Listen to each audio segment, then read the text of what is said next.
আসসালামু আলাইকুম। সন্ধে ৭টা, বাংলাদেশ বেতার, রাজশাহী। স্থানীয় সংবাদ পড়ছি মাসুম আক্তারুজ্জামান অনিক। ৩ দিনের সফরে আগামীকাল ঢাকা আসছে উচ্চ পর্যায়ের একটি মার্কিন প্রতিনিধি দল।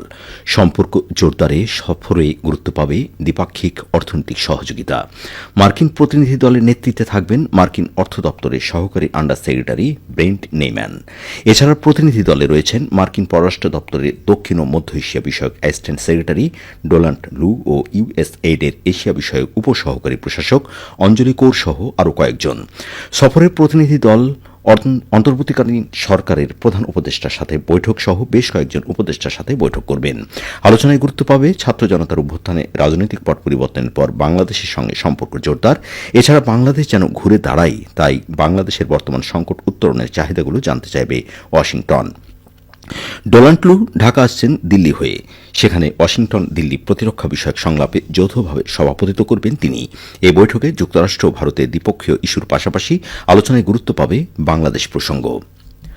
মন্ত্রণালয়ের কাজকে আরও বেগবান ও গতিশীল করতে আগামী ১০০ দিনের কর্মপরিকল্পনা ঘোষণা করেছে তথ্য সম্প্রচার মন্ত্রণালয় এবং এর আওতাধীন দপ্তর ও সংস্থা। তথ্য সম্প্রচার উপদেষ্টা মোহাম্মদ নাহিদ ইসলাম গতকাল সচিবালয়ে মন্ত্রণালয়ের সভাকক্ষে আয়োজিত এক সংবাদ সম্মেলনে এই কর্মপরিকল্পনার কথা সাংবাদিকদের সামনে তুলে ধরেন।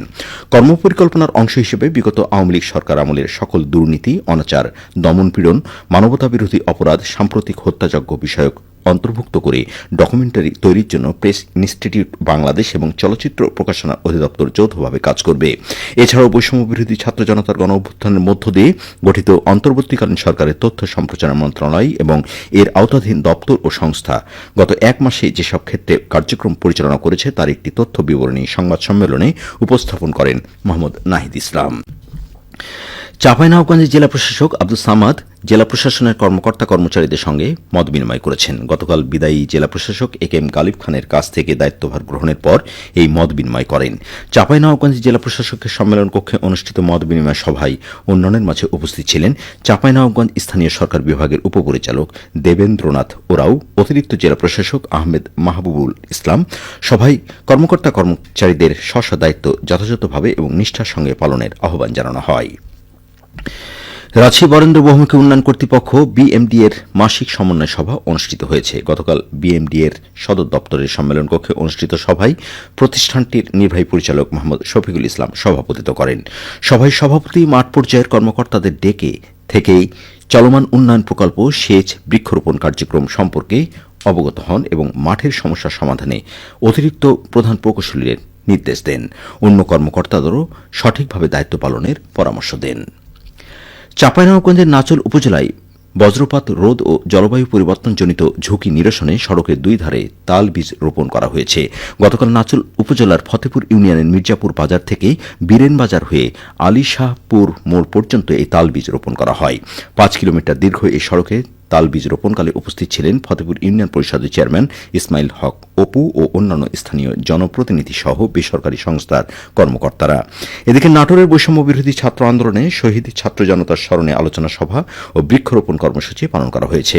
গতকাল সিংড়া উপজেলার কলম ডিগ্রি কলেজে এই কর্মসূচির আয়োজন করে স্থানীয় পরিবেশবাদী সংগঠন কলম প্রকৃতি ও পরিবেশ রক্ষা কমিটি এবং কলেজের শিক্ষার্থীবৃন্দ।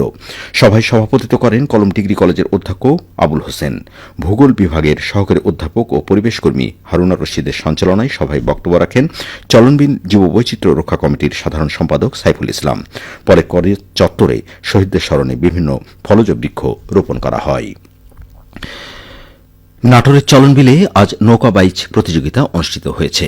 বড়াইগ্রাম ও গুরুদাসপুর সীমান্তবর্তী কচুগাড়িতে স্থানীয়দের আয়োজিত ঐতিহ্যবাহী নৌকা বাইচে 2টি গ্রুপে 8টি দল অংশগ্রহণ করে। চ্যাম্পিয়ন 2টি দল হচ্ছে ফাতেমা এক্সপ্রেস এবং মিথিলা এক্সপ্রেস। প্রতিযোগিতা শেষে বিজয়ী দলের হাতে পুরস্কার তুলে দেন শিক্ষাবিদ ইশাহাক আলী মাস্টার। বিপুল সংখ্যক দর্শক নৌকা বাইচ উপভোগ করেন।